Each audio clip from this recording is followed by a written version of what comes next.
एक गोष्ट कान देऊन ऐका, रामकथेमध्ये बसलेल्या सगळ्या श्रोत्यांनो कान देऊन ऐका. आनंदात कुणाला शब्द द्यायचा नाही, रागात काही बोलून जायचं नाही, आणि दुःखात कुठला निर्णय घ्यायचा नाही.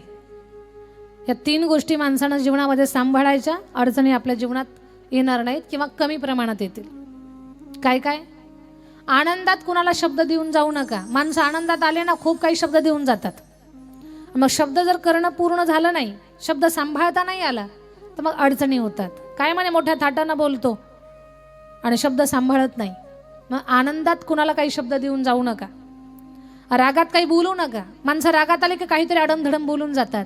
समोरच्याचं मन दुखावलं जाईल. शब्द हे शस्त्र आहे, ते जपून वापरले पाहिजेत. रागात काही बोलून जाऊ नका आणि दुःखात कुठला निर्णय घेऊ नका. माणसं दुःखी झाली ना मग म्हणतात आता घरातच राहत नाही, घर सोडून जातो.